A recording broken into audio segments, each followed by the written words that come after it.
fun it is to ride in a one-horse open sleigh. Jingle bells, bells, bells, bells, bells, bells, bells. Piano in the bell, bell, bell, bell, bell, bell, bell. Jingle bell,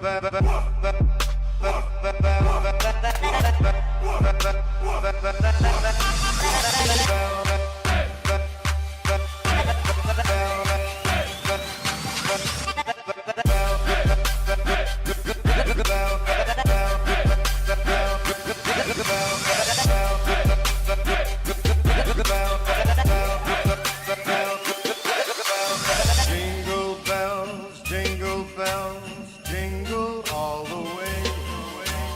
Oh, what fun it is to ride in a one-horse open sleigh.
Mr. Hobbs? Yeah, I think someone sent you a Christmas-gram. It's a little complicated, but it's nothing Honey. that we can't handle. Honey. What? He thinks he's an elf. I'm sorry, what?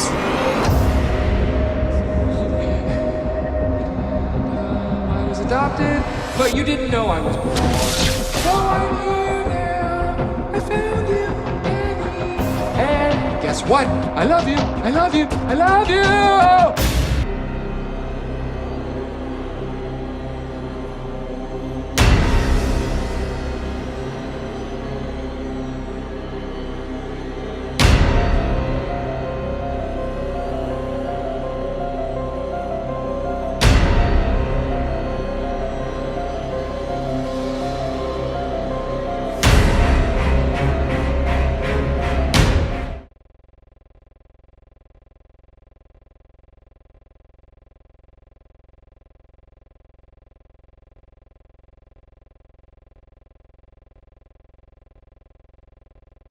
Sugar plums.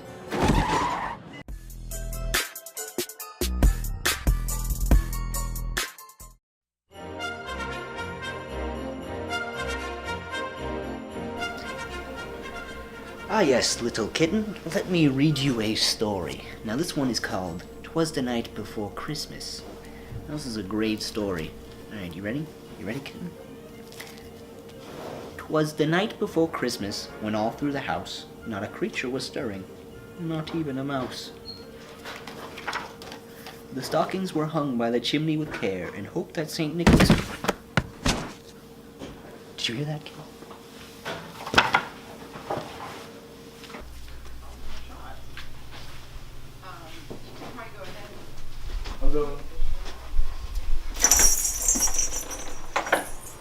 Oh my God, Santa Claus! Is that? Oh God!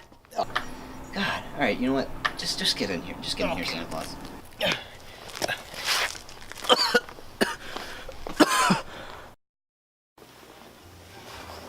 Okay. Yeah. Thank you very much. I'm Elvis Santa. You know, Santa Claus, I didn't think you were real. I'm gonna be honest. I was kind of a Santa doubter. I was a doubter. Yep, you got me. Yeah, well, not a lot of kids these days believe in old Santa Claus. Well,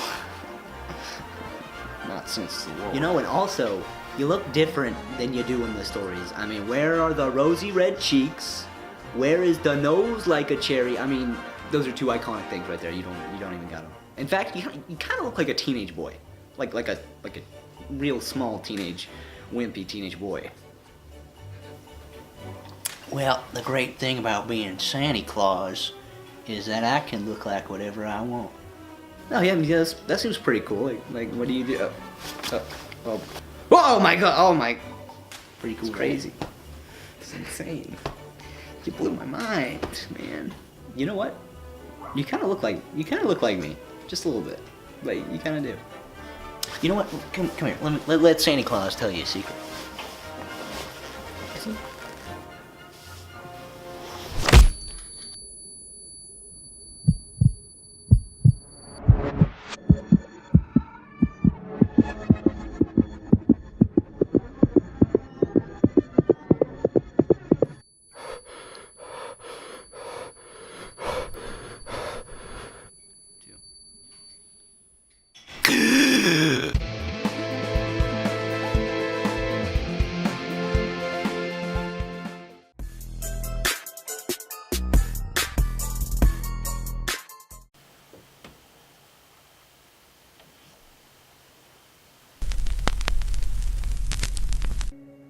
Branches have traded their leaves for white sleeves. All warm-blooded creatures make ghosts as they breathe. Scarves are wrapped tightly like gifts under trees. Christmas lights tangle in knots and you leave. So we sing carols softly, as sweet as we know, a prayer that our burdens will lift as we go, like young love still waiting under mistletoe. Welcome December with tireless hope. Let our bells keep on ringing, making angels in the snow.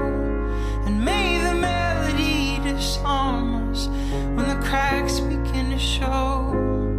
Like the petals in our pockets, may we remember who we are, unconditionally cared for by those who share our broken hearts. The table is set and all glasses are full. Though pieces go missing, may we still feel whole.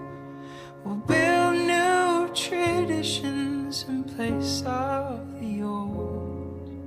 'Cause life without revision will silence our souls. Let the bells keep on ringing, making angels in the snow.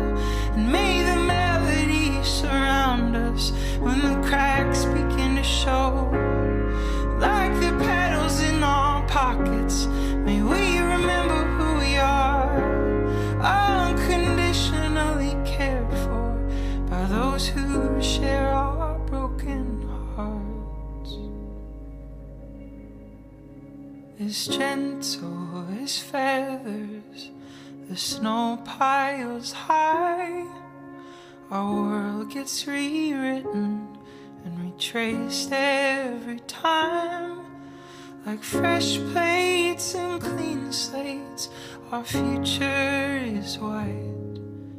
New Year's resolutions will reset tonight.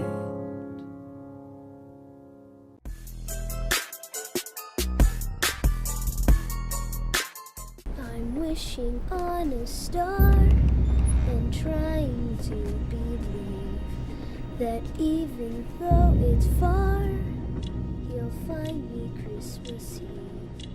I guess that's If I were you, I would think about climbing on board.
Froggy Plays in the Band by Jonathan London, illustrated by Frank Rimkovich. At school one day, Froggy read a sign. It said, "Marching Band Contest, Big Prize," Great! said Froggy. A band contest? He flopped over to see Miss Martin, the music teacher. What's the big prize? Asked Froggy. "It's a surprise," she said. "If you and your friends start a marching band and compete against other schools in the Apple Blossom Parade, you can win the prize." What will I play? Wondered Froggy. Then he remembered his dad's old sax, and after school he flopped up to the attic and started blowing his dad's horn. Froggy! Called his dad. What? Quiet, please. I'm on the phone. I'm on the phone too. Cried Froggy. The saxophone. The next day, Froggy got the band together and they practiced in his yard. Max on the drums, Leah on the triangle, Emma on recorder, and Hannah and her twins on cymbals. "I want to join too," said Frogalina. What do you play? Asked Froggy. "Nothing," she said. "But I can do this." And she twirled a baton, tossed it high into the air, and caught it behind her back. Ta-da! Every day after school, Froggy's ragtag band marched around and around the playground. And every day, Miss Martin told them the rules for marching. "Don't look left, don't look right, and don't stop for anything." What if you have to go to the bathroom? Asked Froggy. "Don't stop for anything," commanded Miss Martin. "or everybody behind you will crash into you." 3 weeks left, 2 weeks left, 1. Froggy practiced marching everywhere, even in his sleep. At last, a big day came. Apple trees had burst into bloom, and the parade was ready to begin. Everybody was nervous, especially Froggy. Miss Martin said, "Now remember, don't look left, don't look right, and don't stop for anything." And the parade began. Being the youngest, Froggy's band marched in front, led by the majorette, the one and only Frogalina. Froggy! Called his father. He was jumping up and down on the sidelines, but Froggy didn't look. "Froggy!" Called his mother. She was aiming a camera, but Froggy didn't look. Cameras flashed, clowns threw candy, and still Froggy marched, looking straight ahead. Here came the judges' stand. This was the big moment. Frogalina twirled her baton, tossed it high into the air, and Froggy thought, "Don't look left, don't look right, and..." Her baton hit him on the head and knocked him down. "Oops," cried Froggy, looking more red in the face than green, and the rest of the parade piled on. "Froggy!" called Miss Martin. What? Came a muffled cry. "Are you all right?"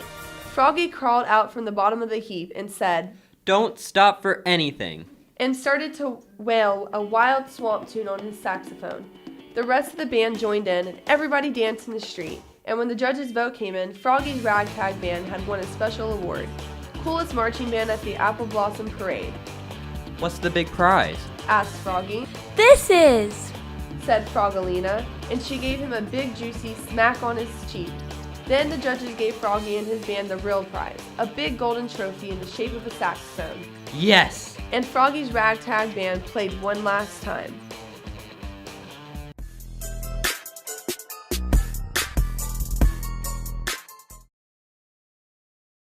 Madeline by Ludwig Bemelmans. In an old house in Paris that was covered with vines lived 12 little girls in 2 straight lines. In 2 straight lines, they broke their bread and brushed their teeth and went to bed. They smiled at the good and frowned at the bad. And sometimes they were very sad. They left the house at 9:30 in 2 straight lines, in rain or shine. The smallest one was Madeline. She was not afraid of mice. She loved winter, snow, and ice. To the tiger at the zoo, Madeline just said, "Poo-poo." And nobody knew so well how to frighten Miss Clavel.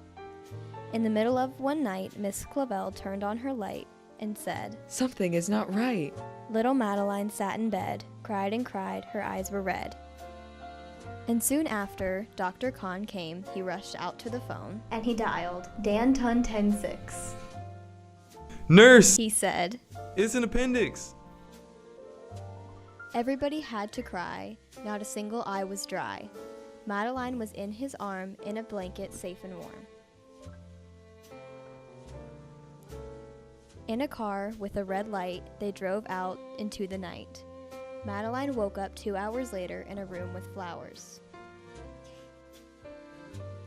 Madeline soon ate and drank. On her bed there was a crank, and a crank on the ceiling had the habit of sometimes looking like a rabbit. Outside were birds, trees, and sky, and so 10 days passed quickly by. One nice morning, Miss Clavel said, "Isn't this a fine day to visit Madeline?" Visitors from 2 to 4 read a sign outside her door, tiptoeing with solemn face with sunflowers and a vase. In they walked and then said, "Ah!" when they saw the toys and candy and the dollhouse from Papa. But the biggest surprise, by far, on her stomach was a scar. "Goodbye," they said. "We'll come again." And the little girls left in the rain. They went home and broke their bread, brushed their teeth, and went to bed.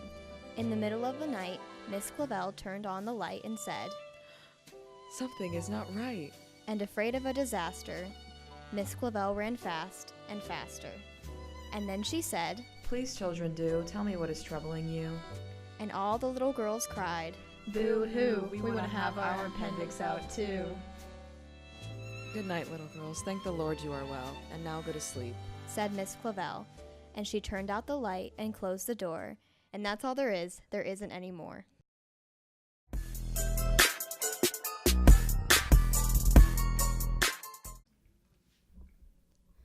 Miss Spider's Tea Party, written and illustrated by David Kirk. One lonely spider sipped her tea while gazing at the sky. She watched the insects on the leaves and many flying by. If I had friends like these, She sighed.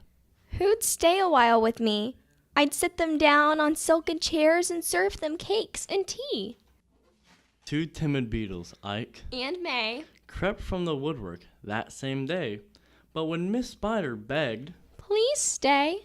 they shrieked, Oh no! and dashed away.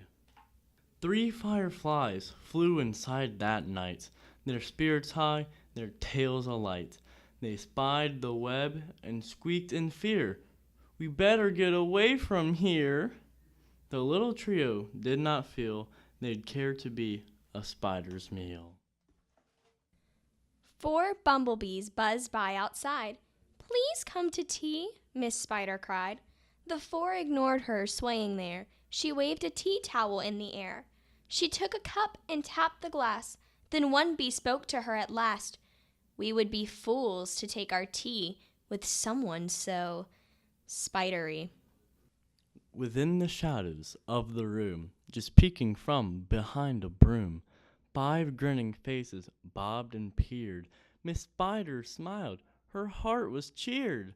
Descending for a closer look, she danced into the gloomy nook, but sadly found those jolly mugs belonged, alas, to rubber bugs. Some ants strode in, they numbered 6, but ants with spiders will not mix. She brewed them tea from hips of roses. The proud platoon turned up their noses. A fine bouquet concealed its prize of 7 dainty butterflies.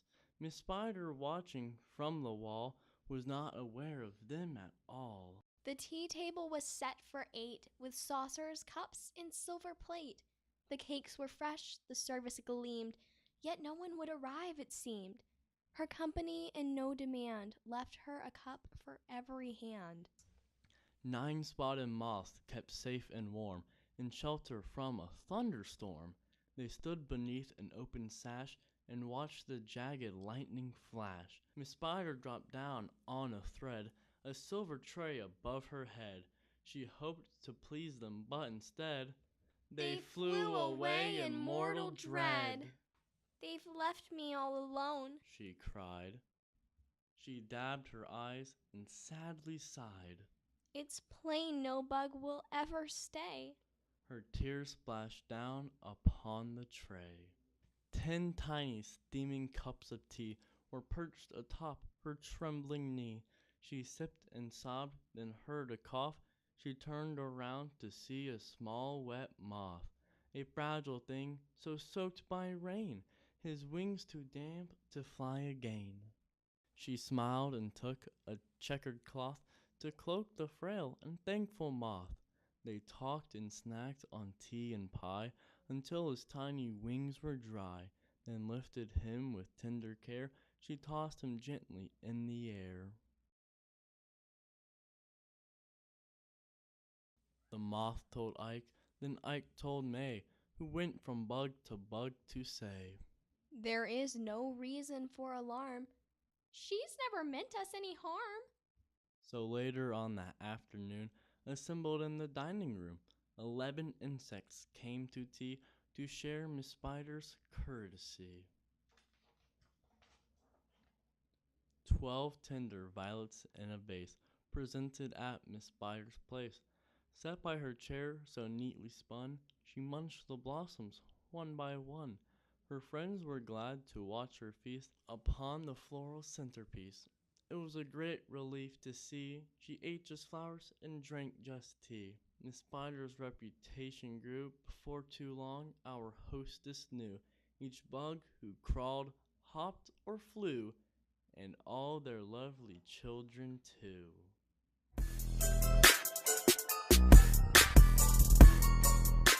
Oh, the places you'll go. Written and illustrated by Dr. Seuss. Congratulations, today's your day. You're off to great places, you're off and away.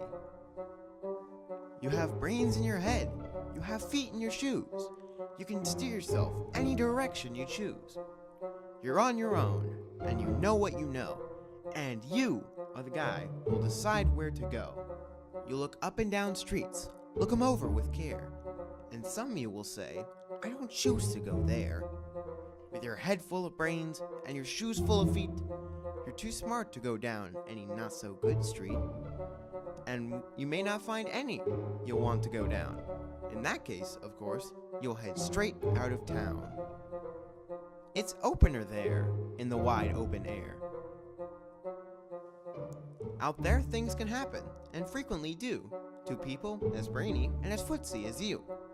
And when things start to happen, don't worry, don't stew. Just go right along. You'll start happening too.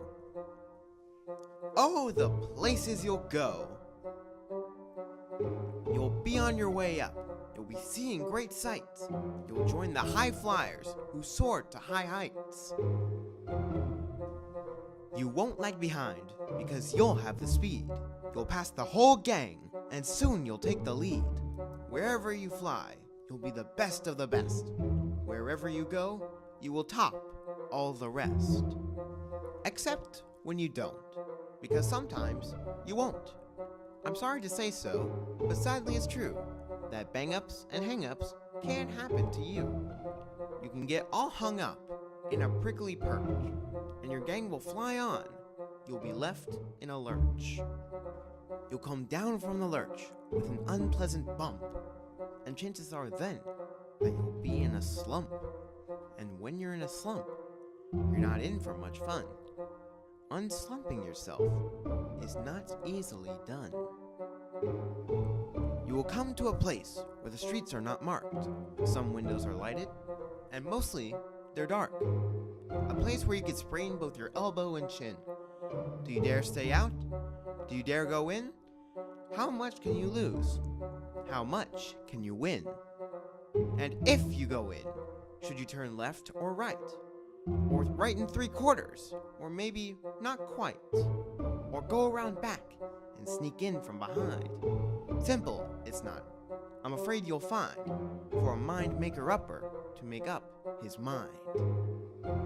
You can get so confused that you'll start in to race down long wiggled roads at a breaknecking pace and grind on for miles across weirdish wild space, headed, I fear, towards a most useless place, the waiting place.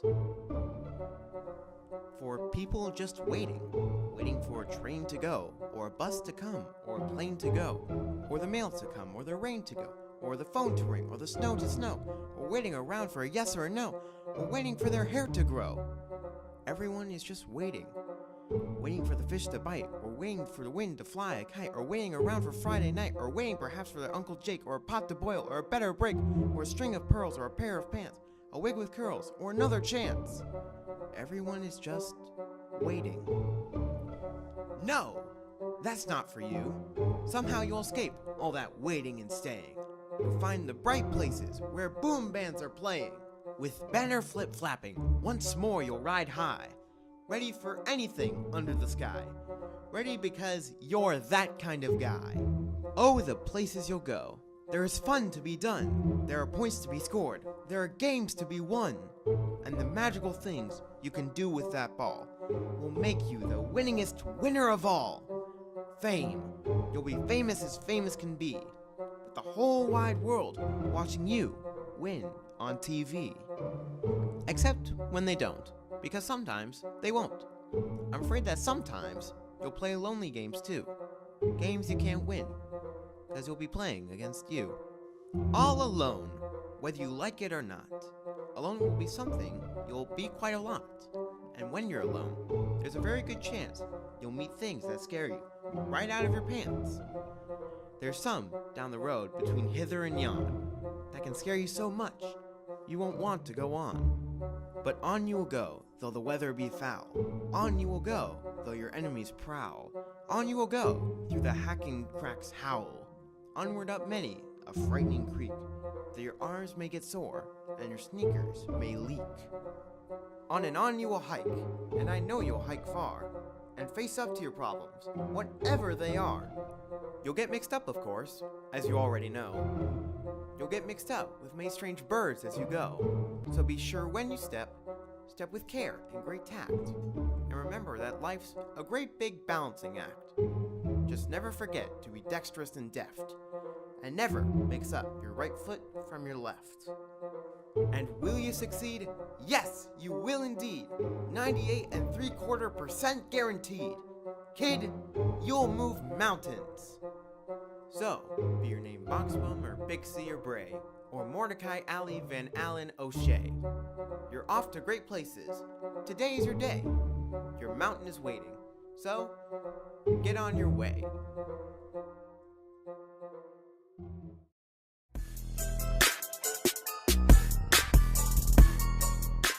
The Biggest Snowball Ever by John Rogan. It's Christmas Eve, there's snow outside. This morning, Paul and Claire decide that after breakfast, they will go to play with friends out in the snow. They look through drawers and under stairs to find old clothes that no one wears. Then choose the things that they will take to dress the snowmen they will make. The doorbell rings, their friends are here, all dressed in cozy winter gear. Then the children make their way to the park this winter's day. Claire makes her snowman small and fat. Her brother's wears a big brown hat. And then Claire grins. She thinks, hee hee, my brother will be mad at me. She rolls some snow into a ball and throws it at her brother Paul. He throws one back, but then, oh dear, it lands in someone's ear. And so begins a snowball fight. The snowballs fly from left and right. Then Paul gets hit by 10 or more and wants to even up the score.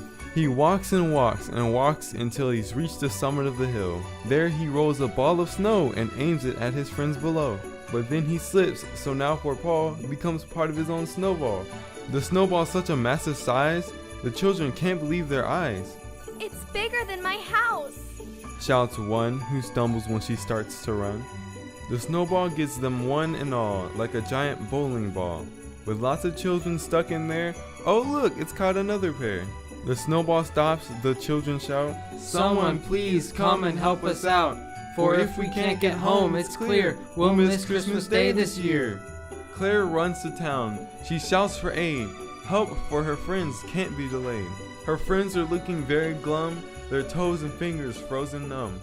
Their neighbors dig with all their might to save the children from their plight. The children come out one by one. The rescue work will soon be done. Then, free at last, and since it's late, the children do not hesitate. They wave goodbye, they're on their way, because tomorrow's Christmas Day. At home, Paul says, I'll remember my ride on the biggest snowball ever. Before they go to bed, these two have one more thing they have to do.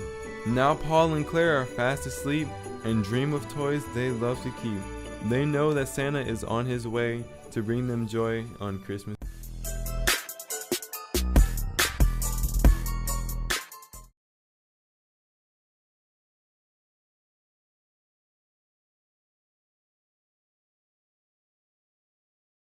Oh good, it's you. Listen, it's getting kind of late and I need to go brush my teeth. Can you do me a favor? Don't let the pigeons stay up too late. Thanks.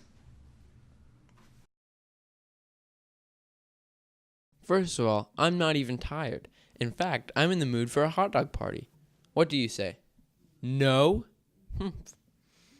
I hear there's a good show on about birds on TV tonight. Should be very educational. How about 5 more minutes? Come on. What's 5 minutes in the grand scheme of things? What? What? I'm not even tired. You know, we never get to talk anymore. Tell me about your day. Oh, I've got a great idea. We could count the stars. Can I have a glass of water? Studies show that pigeons hardly need any sleep at all. Hey, ho ho. This here pigeon just won't go. Please? It's in the middle of the day in China. I'll go to bed early tomorrow night instead, I promise.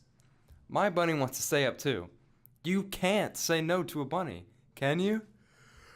Okay, that was not a yawn. I was just stretching. I'm 110% awake. You haven't heard of the last of me.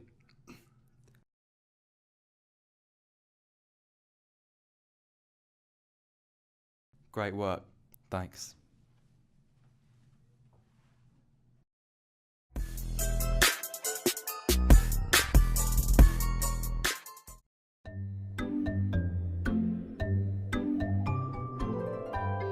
I love you, my wonderful child.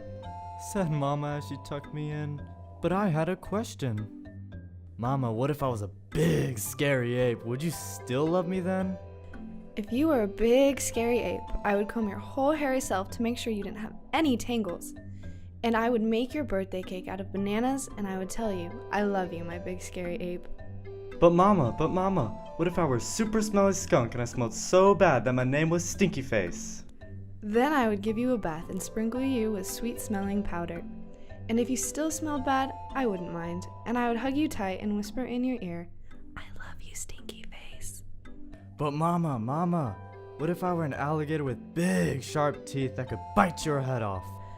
Then I would buy you a bigger toothbrush for your big teeth and make sure that you brush them every night so they'd stay healthy and strong. And if you had a sore throat, I would stick my head right inside your enormous jaws to make sure you were okay. And I would say, I love you, my ferocious alligator. But Mama, what if I were a terrible meat-eating dinosaur with razor-sharp claws that ripped my sheets to shreds every night while I slept? Then I would give you plenty of meat to eat if that is what you liked, and I would sew your sheets back together every day because, after all, ripping them would be an accident. And I would tuck you into your newly mended sheets every night and say, I love you, my sweet, terrible dinosaur. But Mama, what if I were a swamp creature with slimy, smelly seaweed hanging from my body and I couldn't ever leave the swamp or I would die? Then I would build a house right next to the swamp, and I would stay with you and take care of you always. And when you splashed to the surface, I would say, I love you, my slimy little swamp monster. But Mama, what if I were a green alien from Mars and I eat bugs instead of peanut butter? Then I would dress you in colors that showed off your nice green skin. And I would pack your lunchbox with beetles and spiders and ants and grasshoppers and the tastiest bugs you ever had. And I would pack a note with all the bugs that said, I love you, little greenie. Bon appetit. But Mama, what if I were a cyclops and I had just one big giant eye in the middle of my head? Then I would look right into your gigantic eye and say, I love you, my little cyclops. And I would sing you a lullaby until your one gigantic eyelid got droopier and droopier, and it finally closed and you fell fast asleep. I love you, Mama. And I love you, my wonderful child.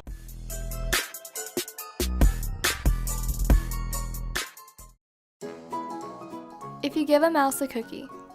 Written by Laura Numeroff and illustrated by Felicia Bond.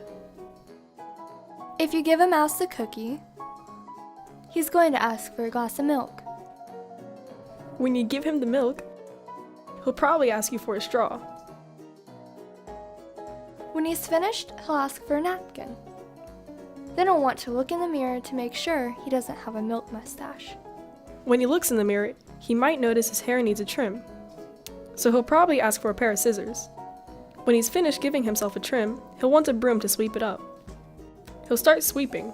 He might get carried away and sweep every room in the house. He may even end up washing the floors as well.